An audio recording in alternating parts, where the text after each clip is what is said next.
coming back from the break.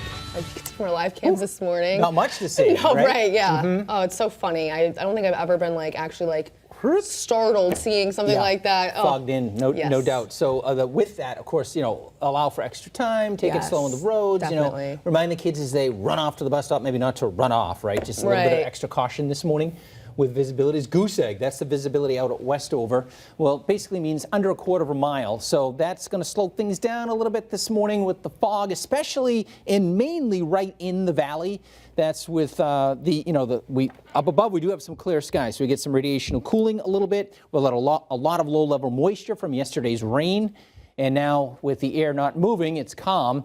We have a lot of that moisture pooled right into the valley in the form of fog. Now, as we get deeper into the morning, the breeze is going to pick up a bit, and that's going to scour out the fog, and we'll see some sunshine developing by mid-morning. We picked up about 1/3 of an inch to 1/2 an inch of rainfall, which is good news overall. I mean, we are in a moderate drought still, so any rain we can get would certainly be beneficial. But what a raw, cold day yesterday. We only got up to 39. Of course, we're in the 60s on Saturday, seasonable Sunday, but yesterday below normal by a good 10 degrees, and today we should be back into the lower 50s and be fairly seasonable the rest of the week. So low clouds and fog probably through about mid-morning or so. Then we'll see some developing sunshine, and then a weak disturbance comes through this afternoon. So that will make us mostly cloudy, but in between we'll see a little bit of sunshine and maybe just a sprinkle or a spot shower, although most of us will be staying dry. This system will move out. We'll give way to some clearing skies tonight. We'll be watching an area of low pressure offshore. That looks like a miss for us. It might just throw us some high and mid-level clouds for a time, but tonight should be dry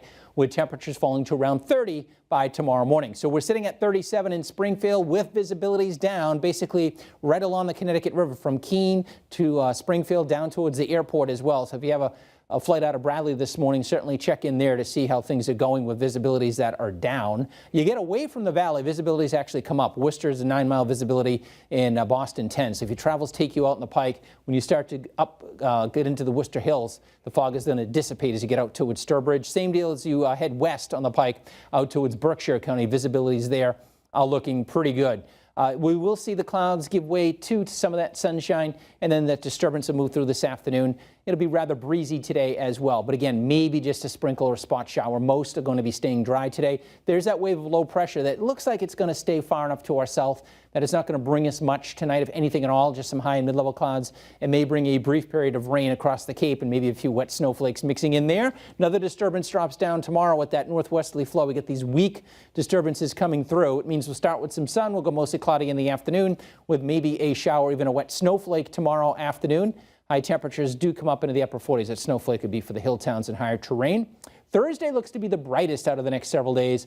Fair amount of sunshine, temperatures seasonable as the system moves on through the next couple of days. 52 today, 48 tomorrow, 48 on Thursday, but we should have quite a bit of sunshine. Friday looks like we'll start with sun, clouds increase in the afternoon, and as we push into the weekend, area of low pressure and a front approaches, but it may put on the brakes and stall, putting us on the cool side of things. So Saturday and Sunday may end up cloudy, damp, cool, and raw with showers.